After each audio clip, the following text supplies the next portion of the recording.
Vitor, nos últimos, vamos botar aí 30 meses, pouco mais de 2 anos, a gente deve ter recebido mais de 1.000 terrenos, né, na cota real.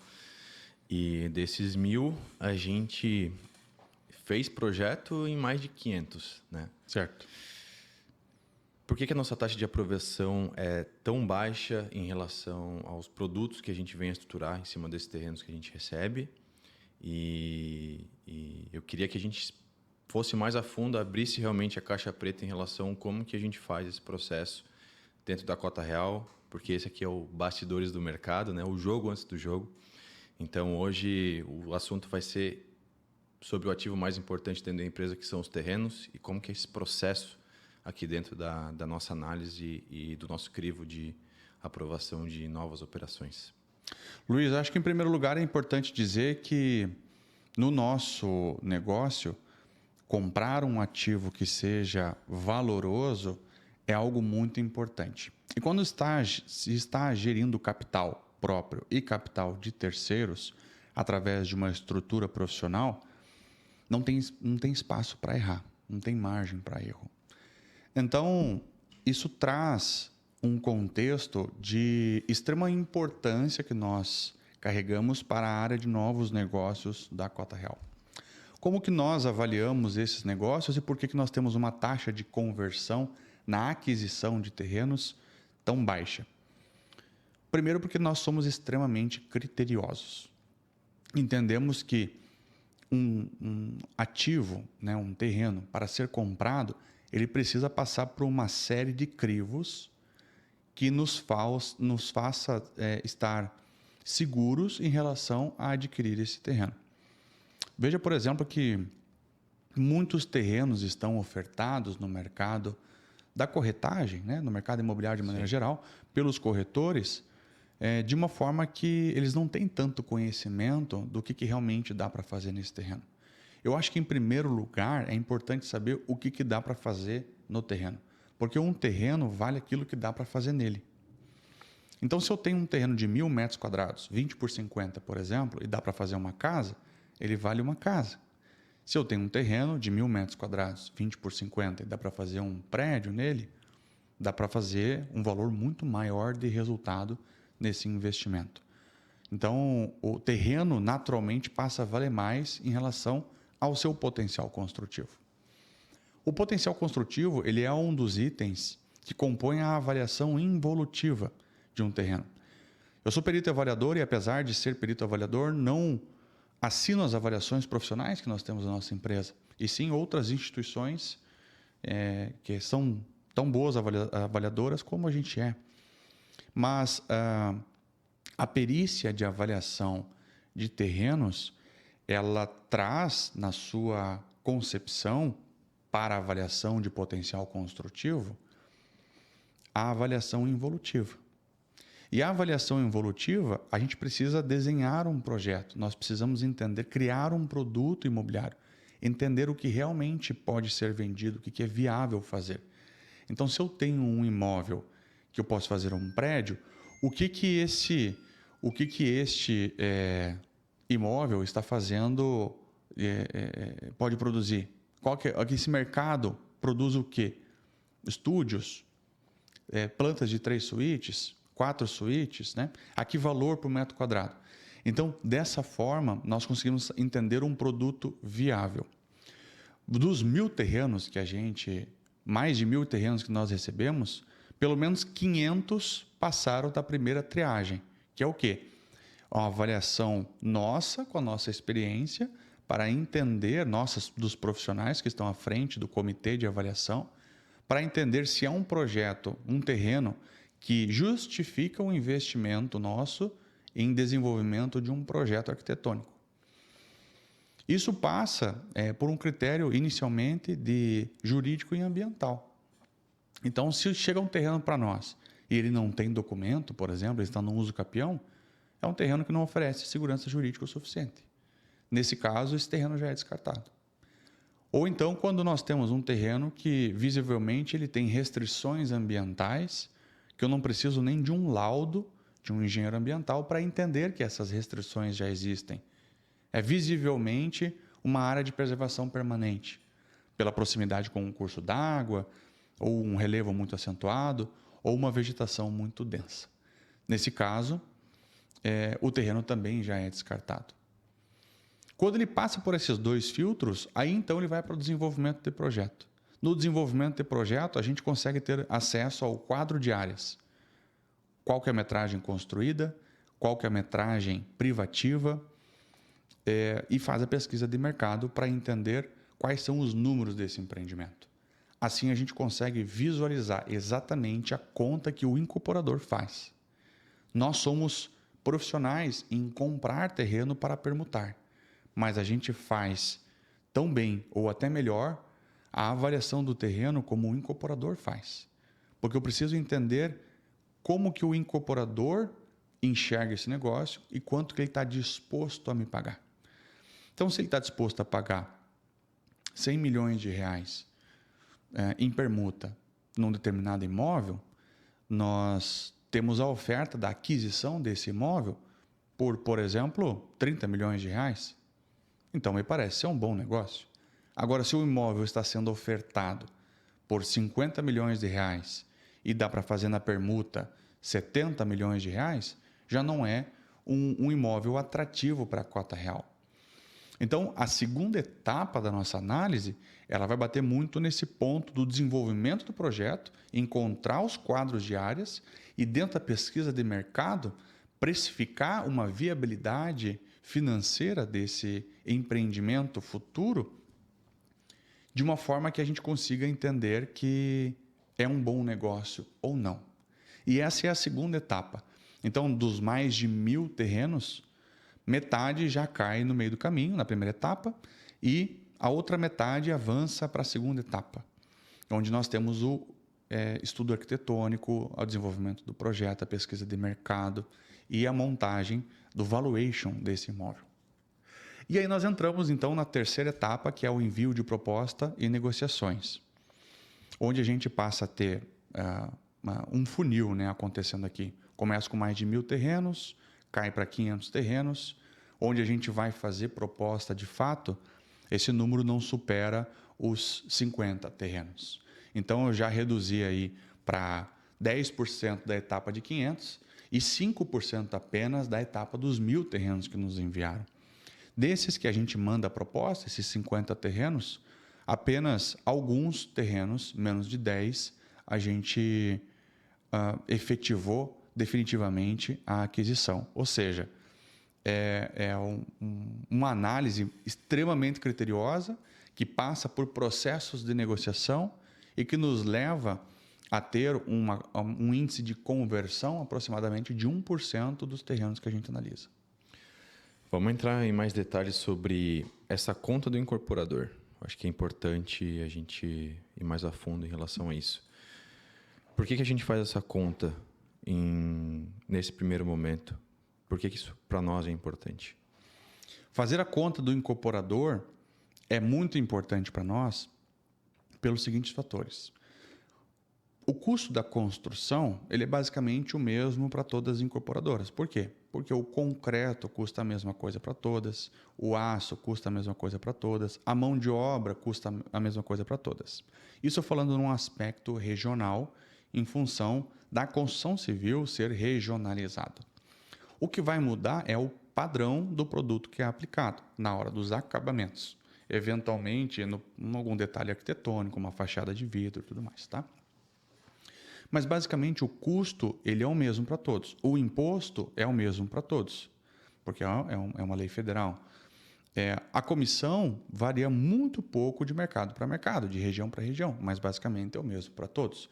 Então, a gente percebe que, no negócio da construção civil, todas as verbas de custos e despesas, elas costumam ser verbas muito balizadas já a mercado, muito equacionadas, a não ser especificamente por uma verba chamada custo do terreno. Então, a maior variável no mercado da construção civil, da incorporação, que muda o resultado final do incorporador, não é ele negociar concreto, não é ele negociar a mão de obra, porque ele tem limite, está muito balizado isso já no mercado. É o custo do terreno. a conta contábil dentro do fechamento do custo de uma incorporadora que mais movimenta o lucro final da incorporadora é o terreno. Então, quando a gente sabe fazer a conta do incorporador, e por isso que é muito importante nós fazermos essa conta, a gente sabe quanto que ele vai gastar nessa obra, quanto que ele vai ter de despesas, quanto que ele vai pagar de impostos, a administração dele, e sabe exatamente qual que é o preço que pode ser pago para o terreno, de uma forma com que esse incorporador fique com um resultado que seja atrativo para ele. E por que isso é importante para nós? Digamos que eu queira fazer um projeto de um tamanho grande, um empreendimento de tamanho grande, e eu preciso de uma incorporadora relevante para esse empreendimento. Porque é um projeto de muitos metros quadrados, eu quero que esse projeto seja um sucesso, então eu quero fazer com quem tem mais know-how, eu quero fazer com quem me oferece garantias, com quem já tem histórico no mercado de capitais. Normalmente, essas ótimas empresas da construção civil, elas são empresas que elas buscam resultados maiores na última linha. Então, ela tende a me pagar no terreno um pouco menos, porque o resto das verbas são verbas que estão já consolidadas, balizadas a mercado. Então, a gente consegue calibrar qual nicho de incorporadora que nós vamos conseguir atrair em base do resultado final que ela vai conseguir neste empreendimento. Vou citar um exemplo para ficar um pouquinho mais claro. Na visão do incorporador, se ele recebe 2 terrenos, 100% permuta, e um deles paga 22% de resultado e o outro paga 30% de resultado, e eles forem na mesma região, ele vai preferir fazer o de 30% de resultado. Quando eu falo de resultado, estou falando lá do EBITDA. Agora sim, esse terreno de 22% de resultado, por exemplo, ele é um negócio ruim? Não, ele não é um negócio ruim. Mas ele é um negócio que não vai ter prioridade em relação ao negócio de 30% de resultado. Quais incorporadoras estão dispostas a fazer um negócio por 22% de resultado? Aquelas que não conseguem. Isso não tem tanta opção, né? Não tem tanta opção, não tem força institucional suficiente para abraçar os negócios mais concorridos, que são os de maior margem. Então, acaba ficando meio que as curvas de rio, as incorporadoras curva de rio, vamos chamar assim. Não que são incorporadoras ruins, mas não são normalmente não são incorporadoras tão bem preparadas quanto as que buscam os resultados maiores. Por quê? Porque essas incorporadoras mais estruturadas, em termos de garantia, força de vendas, histórico de empresa, número de obras que fez, elas buscam resultados maiores. Porque essa força, essa posição institucional que ela tem, permite com que ela possa escolher no mercado. E muitas vezes ela já tem, né, um land bank disponível e ela não está com pressa para fechar negócio, né? Então, numa mesa de negociação, ela está muito tranquila, porque se a conta não fechar para ela, ela sabe que ela vai ter outras opções. O número de opções que tem para essa incorporadora é muito grande. Porque a primeira coisa que um proprietário de terreno pensa é: vou permutar meu terreno com aquela empresa X. Ela já é conhecida no mercado, ela meio que escolhe os terrenos que ela vai fazer. Então, para que quando a cota real compra um terreno seja atrativa para uma incorporadora, vamos lá, de nível 1, vamos botar assim, nós precisamos entender a conta dessa incorporadora, saber qual que é a taxa mínima de atratividade. Ela não fecha negócios abaixo de 28% de EBITDA, por exemplo. Ela não fecha negócios abaixo de 30%. Na tua experiência, qual que é essa TMA de uma boa incorporadora? Falando em termos de EBITDA especificamente, e depende muito do mercado, mas falando de produto médio padrão, no mercado onde a gente atua, que é em Santa Catarina, litoral de Santa Catarina, nós vamos ter incorporadoras buscando boas incorporadoras buscando resultados acima de 28% de EBITDA. Então, tem incorporadoras que fariam esse projeto por 25% de EBITDA? Tem. É interessante para nós da cota real? Não. Né? Não é tão interessante. Por quê? Eu prefiro ganhar um pouco menos como permutante. Então, compramos o terreno por 10 milhões, por exemplo. Ao invés de fazer 30 milhões 35 milhões na permuta, eu faço 30 milhões. Né? Então, deixo de ganhar um pouquinho, porém, eu estou me aliando a uma incorporadora que tem uma marca forte, tem um institucional relevante, muitos anos de experiência, já transita no mercado de capitais, por exemplo. Só que todo esse pacote intangível ou tangível em alguns momentos, ele custa um pouquinho mais. E esse custo ele vai lá no resultado do EBIT daquela procura que é um pouquinho maior. Engraçado porque quando a gente transita no mercado, tanto investidores quanto corretores que vêm conversar conosco, eles sempre nos perguntam qual que é o percentual de permuta que vocês buscam, né? Explica para o pessoal por que essa visão ela está errada. Por que o percentual muitas vezes ele não é tão relevante. Para nós, o que é importante é o resultado financeiro da operação que nós estamos fazendo. Então, se eu entendi que atrair a incorporadora, a qual nós queremos fazer, que é uma de nível 1, ou seja, EBITDA acima de 28%, eu tenho a segurança que eu preciso ter. Ela está me pagando com esse resultado que ela está tendo, mesmo assim está me pagando um múltiplo que a gente considera ideal para cada momento, para cada operação, para cada risco que a gente toma. Esse percentual de permuta que no final do dia vai dar, não importa para nós. O que importa é por quanto que nós estamos comprando o terreno e por quanto que nós estamos vendendo na permuta para a incorporadora. Porque no final do dia a atividade da cota real é essa. Sim. Comprar o terreno no dinheiro e vender o terreno numa permuta, num formato de permuta para uma incorporadora. Quanto que isso dá no final, não importa, porque eu já sei qual que é o resultado da incorporadora. Quanto que dá de permuta para nós em percentual, não importa. Pode ser 8%, pode ser 25%, pode ser 10%, pode ser 12%. O que importa é o preço que a gente entrou, o preço que a gente saiu e saber que a incorporadora não está rolando de ganhar dinheiro conosco. Sim. Mas ela está tendo um resultado justo, adequado à taxa mínima de atratividade, não é taxa máxima de atratividade. Nós vamos estruturar essa permuta junto com a incorporadora para que ela possa atingir a taxa mínima de atratividade. Então, não vai rolar de ganhar dinheiro conosco. Em compensação, ela vai permutar 100%, ou seja, não vai despender de caixa para esse terreno, que era um terreno que estava disponível somente para aquisição. Esse terreno não estava disponível. Terreno nobre, né? Que não estava disponível no mercado. Não tem como fazer permuta 100% em alguns terrenos. Somente comprar. Então, a cota real compra e oferece esse terreno a 100% de permuta. Esse terreno é muito nobre, né? Só poderia ser comprado. Então, eventualmente, essa incorporadora não vai ganhar, né? Não vai ser o negócio de maior margem que ela vai ter.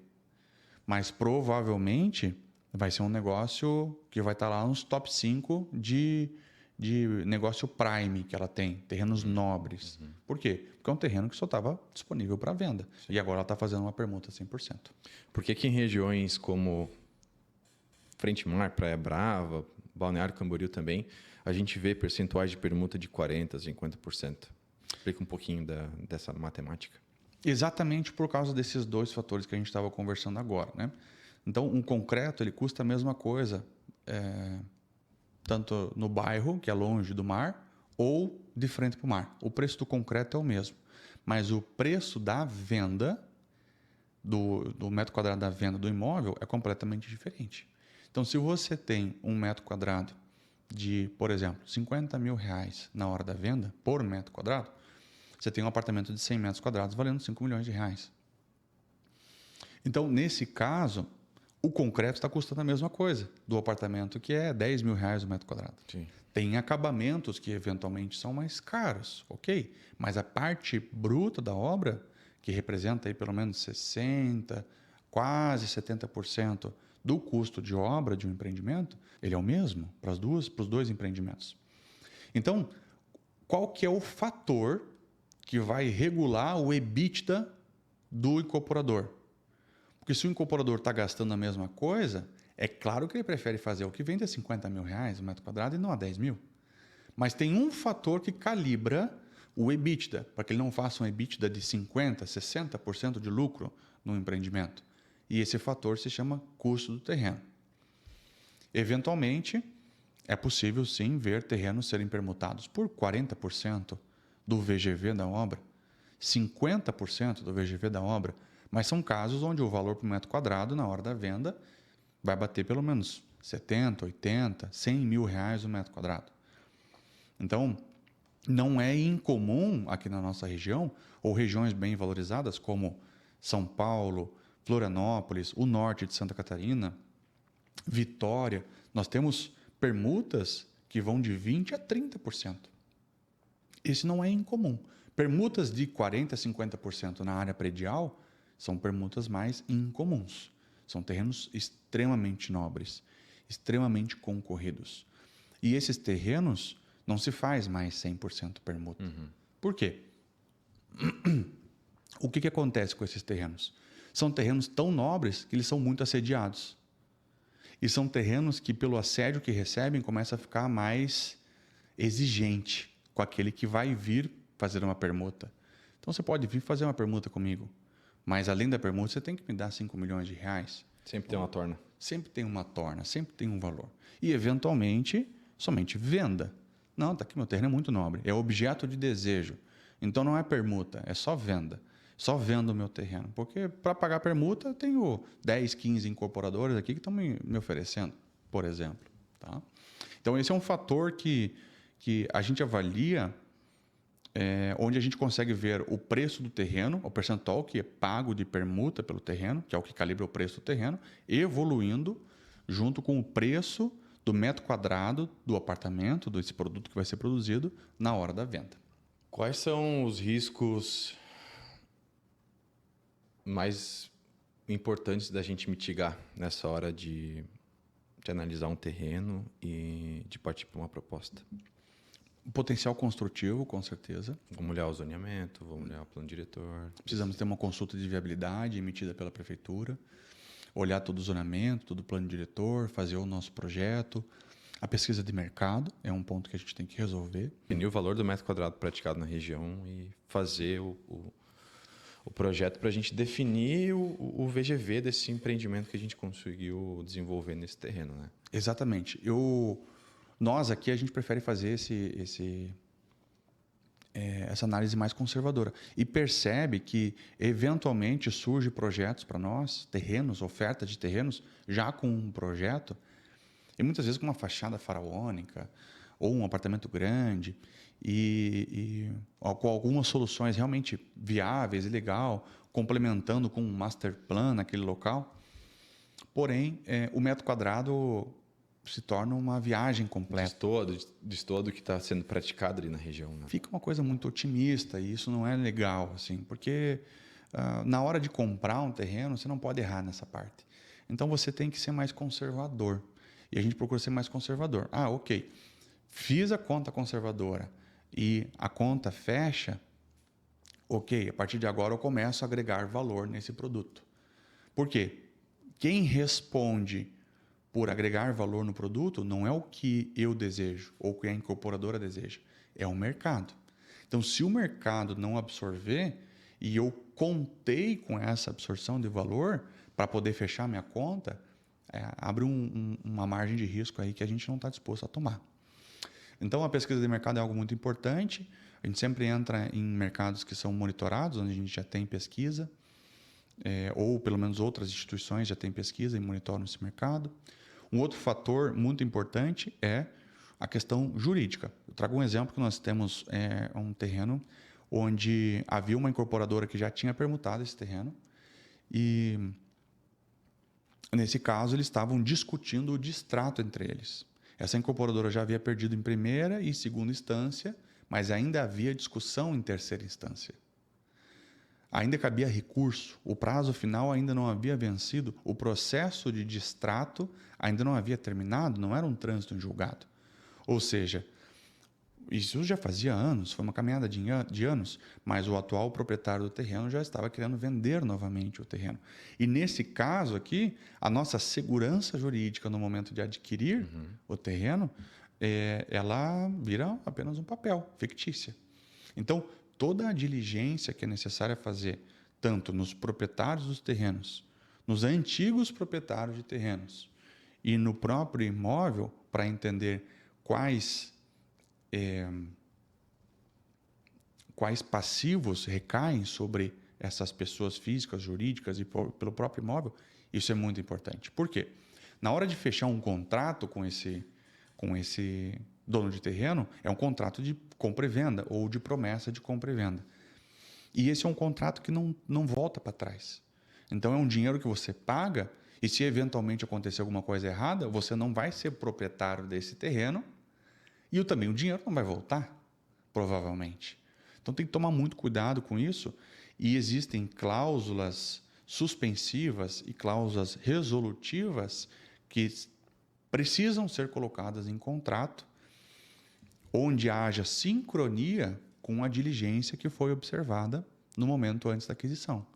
Se tem algum ponto da diligência que oferece risco, e aí dentro da cota real nós montamos uma matriz de riscos para cada um dos imóveis, todos esses itens da matriz de riscos devem estar observados no contrato de compra e venda, de uma maneira onde a gente não fique exposto nessa operação.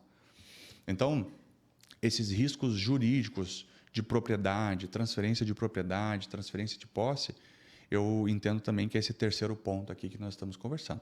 Potencial construtivo, mercado, riscos jurídicos, e aí tem um ponto aqui que são os riscos ambientais. Os riscos ambientais, eles navegam hoje no Brasil por uma incerteza jurídica, uma insegurança jurídica muito grande. Por quê?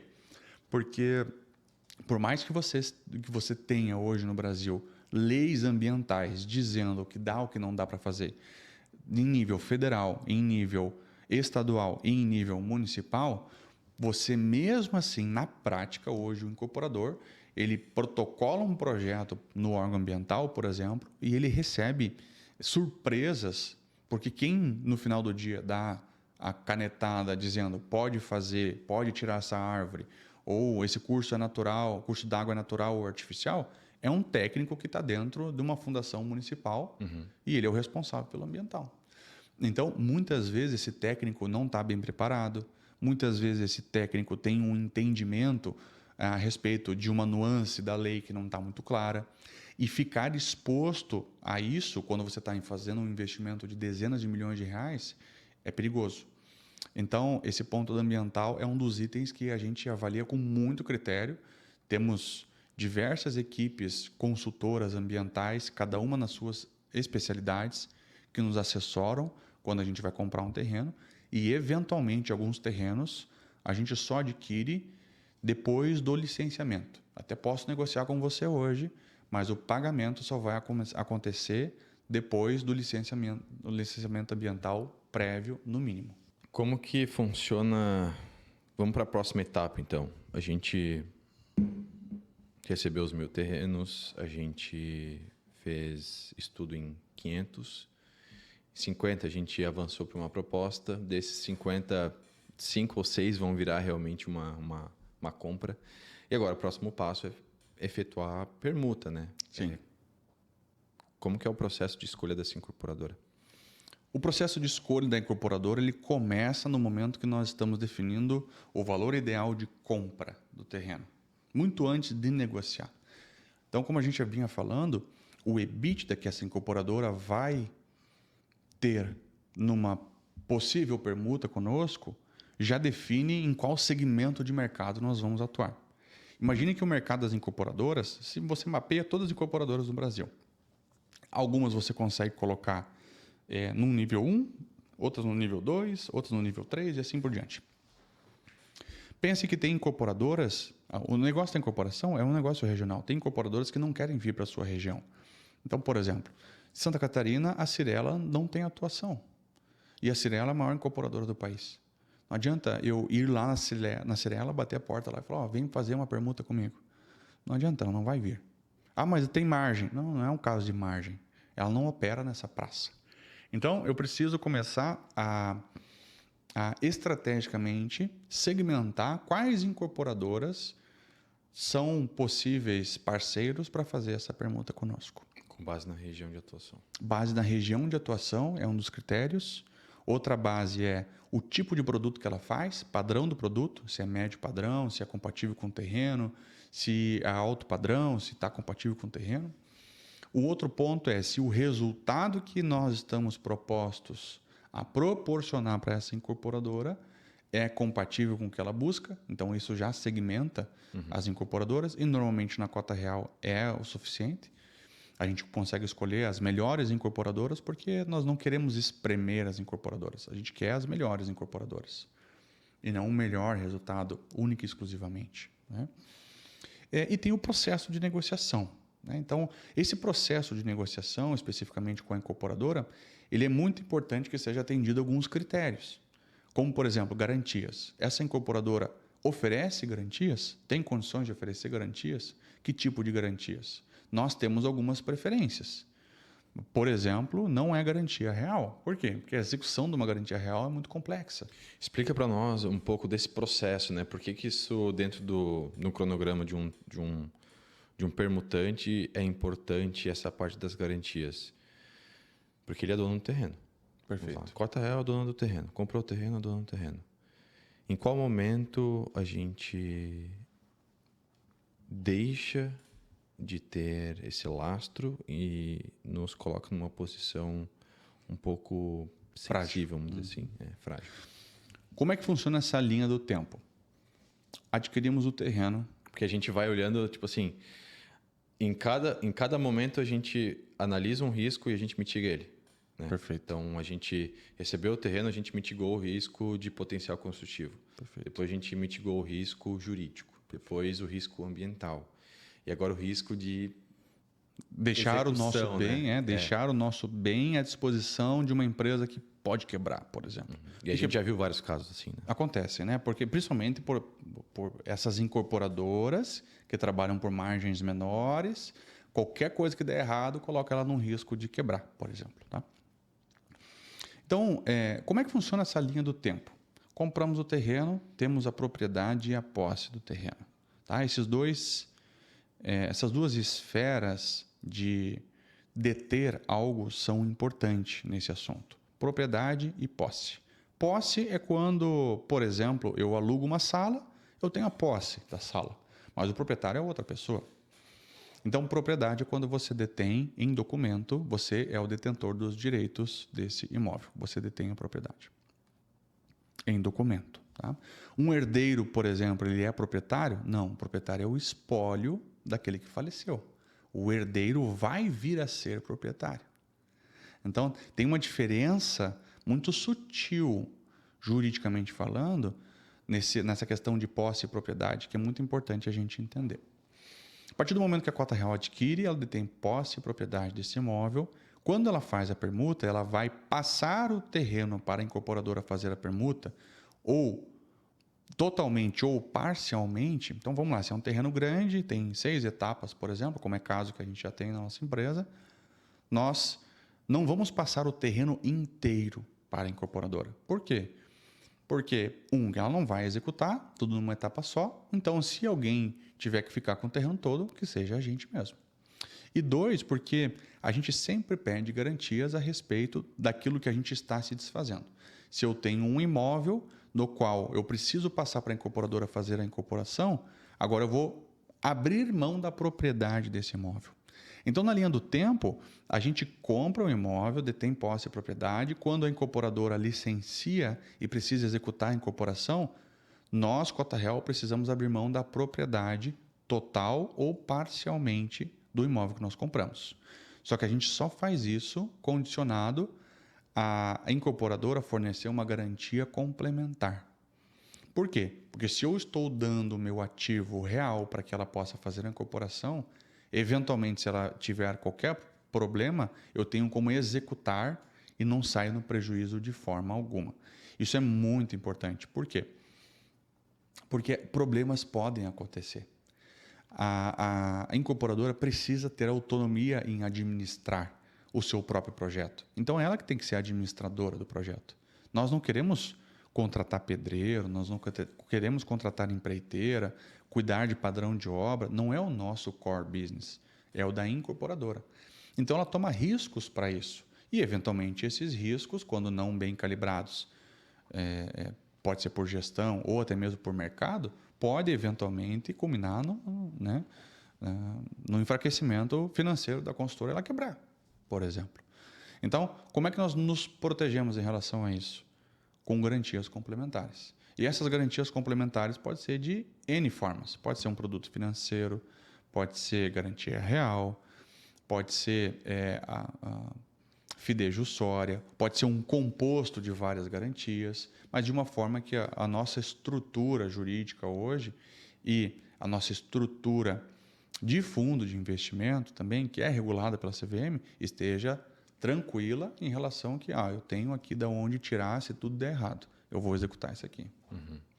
Quando você fala de uma solução financeira, a gente está falando do quê exatamente? Pode ser uma carta-fiança, pode ser, por exemplo, cotas de investimento, que serve como garantia, pode ser um seguro específico, né, para garantias de contratos, pode ser um fiador institucional, né, um grande banco, uma grande instituição, pode ser. Então são produtos de fiança com característica de papel, vamos botar assim, né? Financeira, do mercado financeiro. Quando eu estou falando produto de garantia real, tangível, aí eu vou ter que, por exemplo, pegar ouro, por exemplo. Né? Ouro é uma garantia. Os bancos usam o ouro como garantia, como lastro. Ouro é uma garantia. Terreno é uma garantia. Né? Contratos. Mas daí já não é uma garantia tangível. Né? É um contrato que eu tenho e especificamente pode ser uma garantia. Sim. Você se arrepende de não ter comprado algum terreno na tua história? Sim, me arrependo. No terreno do Garden Village, me arrependo de não ter comprado. Uhum. Ele, na época, estava anunciado por 1.800.000. E aí no fim foi permutado o terreno e o mercado foi valorizando, passou um tempo e no final do dia o que vai ser pago em permuta é quase 20 milhões de reais. Esse é um terreno que dá para ter feito um múltiplo bem interessante. Verdade. Você já viu casos onde o permutante se deu mal? Já vi. Já vi casos onde o permutante ficou com um esqueleto. Ele não soube se proteger, né, o esqueleto da construção lá. Então, eventualmente acontece, até com uma certa frequência, onde o permutante, por estar despreparado, não fecha um bom contrato, sem garantia, sem prazos claros, e ele acaba se dando mal. Então, eu vou citar 2 casos aqui. Tem um permutante na cidade de Itapema, que eu conheci, que não foi terminado a edificação dele. Então, a incorporadora teve uma dificuldade financeira, não havia nenhum tipo de garantias para esse proprietário de terreno e já havia sido feita diversas vendas. Então, aquela matrícula que se transformou depois da incorporação a matrícula mãe e gerou matrículas filhas, passou a ter diversos donos, porque foi instituído um condomínio. Sim. Então, além de ter perdido a autonomia sobre o seu próprio imóvel, esse permutante ficou com um esqueleto inacabado e uma obra que foi envelhecendo e depois resolver essa situação é mais difícil do que começar uma nova, do zero. Então, isso virou um problema muito grande. Os condôminos tiveram que se juntar, botar dinheiro eles mesmos para poder terminar a edificação. E teve uma outra situação, especificamente, que o proprietário de terreno fechou um contrato com uma incorporadora sem se atentar a nenhum tipo de prazo de licenciamento e o incorporador simplesmente sentou no terreno e não licenciou. E quando ele foi cobrar, mas e aí? Cadê o nosso projeto? Eu falei, não, estou trabalhando no projeto. Mas você está trabalhando no projeto há 6 anos? Sim. Não, mas você já tinha que ter feito. Eu falei, quem disse? Está no contrato isso? Então não tinha obrigações de prazo antes do licenciamento. Porque a gente pensa, qual que é o prazo de obra? Você tem que me entregar essa obra até tanto tempo. Sim. Então, normalmente essa é a nossa primeira preocupação. Mas tem o prazo do licenciamento também, do desenvolvimento do projeto, do protocolo dos projetos. Quanto tempo você tem para protocolar um projeto, né? Hoje, um prazo confortável assim, para uma incorporadora é iniciar um protocolo inicial com 6 meses. 6 meses de produção de projeto e fazer um protocolo, 6 meses dá para fazer. E aí começa o prazo legal. Mas os prazos legais, eles têm prazos, né? Então, protocolei na prefeitura. Ela tem 90 dias para avaliar. Aí ela me dá um retorno. Eu tenho mais um tanto de tempo para responder. Depois eu protocolo de volta. Aí eu crio uma sequência. Isso em gestão de projetos chama caminho crítico. Quando eu não tenho um start do caminho crítico, que é uma cláusula exclusivamente do contrato entre as partes, isso vira um problema, porque fica muito aberto. Bom, eu acho que é já bastante informação para o pessoal. Foi bem densa aqui a nossa conversa. Esse realmente é a gente abrindo a caixa preta para o pessoal entender como que funciona esse processo tão importante dentro da nossa empresa. E o Vitor derramando conhecimento e expertise nessa área que, na minha visão, é o alicerce de tudo que a gente faz. Para a gente finalizar aqui, Vitor, se você tivesse... Tudo que você construiu hoje tivesse sido apagado do mundo, todos os seus cursos, tudo que você gravou, você não tem mais nada. Você tivesse que deixar uma única frase, mensagem para os teus filhos que querem investir em terreno, o que você falaria para eles? 2 coisas. Quem compra terra não erra. E um terreno vale aquilo que dá para fazer nele. Então, esses são os dois princípios aí mais sagrados de quem faz investimento em terrenos. Ter um entendimento do que dá para fazer, e eu nunca vi o valor de uma terra voltar para trás. Então, por mais que não vendeu na velocidade que eu queria, não valorizou o tanto que eu queria, mas eu nunca ouvi a história de alguém que comprou um terreno, o tempo passou e ele precisou vender esse terreno por um valor abaixo porque o mercado desvalorizou. Não, eventualmente ele pode ter tido uma doença, uma necessidade de liquidação rápida, ou fez um mau negócio. Agora, porque o mercado desvalorizou, nunca ouvi uma história. Boa. É isso aí.